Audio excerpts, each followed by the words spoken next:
Good morning, everybody. Glad to have you here today. Thank you for joining me. If you will, like, share, comment on the post, and then if you want to follow along, we will be back in the book of First Thessalonians, chapter 2, verse number 6. Paul writes these words, "Nor did we seek glory from people, whether from you or from others, though we could have made demands as apostles of Christ."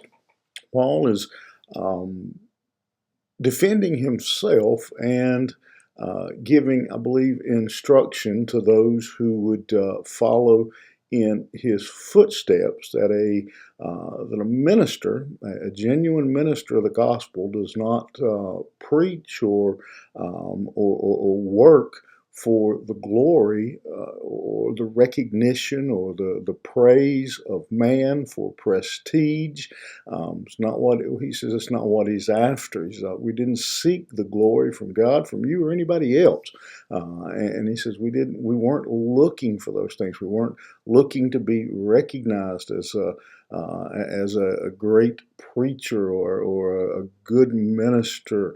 Wasn't wanting any rewards from man. Just simply wanted to be faithful to God, be faithful to my calling, be faithful to the tasks that God has laid in front of me. I remember hearing the great Adrian Rogers, pastor at Bellevue Baptist in Memphis, say one time, and if you know who Dr. Rogers was, he authored many books. His videos and sermons, several years now past his death, are still very popular online. Books, very still you'll find his books in bookstores. He had a voice and a face that were instantly recognizable to most everybody in the church. And yet he said one time, he said, everybody talks about these kind of things. He said, but I'm convinced that when it's all said and done, and I'm paraphrasing, Dr. Rogers would have said it much more eloquently, and that we're going to find out that God was most pleased with a pastor who was faithful to his 10 people, somewhere in the backwoods, somewhere on a side road that nobody had ever heard of. God's going to be pleased with him because he was faithful to his task. That's what Paul is writing about here. And again, it's not just a message, I think, that ministers, pastors need to heed and to live by. But all of us as believers, we all have a role. Every person listening to me this morning, whether you believe it or not, whether you realize it or not, you have a ministry. You have a place of service. If you're if you're whatever, if you're a carpenter on the job, you have a place of ministry there on that work site. If you're a housekeeper, if you're a stay-at-home mom, you have a ministry. That ministry is raising up and teaching those children.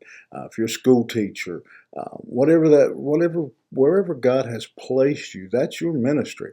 We don't do it so everyone else will see us, or someone else will pat us on the head and say, "Well done." We do our task as Paul did, so that when this day is done, when this life is over, he will say, "Well done." That's who we're seeking to please. And Paul says here, I even have the right as an apostle to demand it. He said, but I'm not going to do it.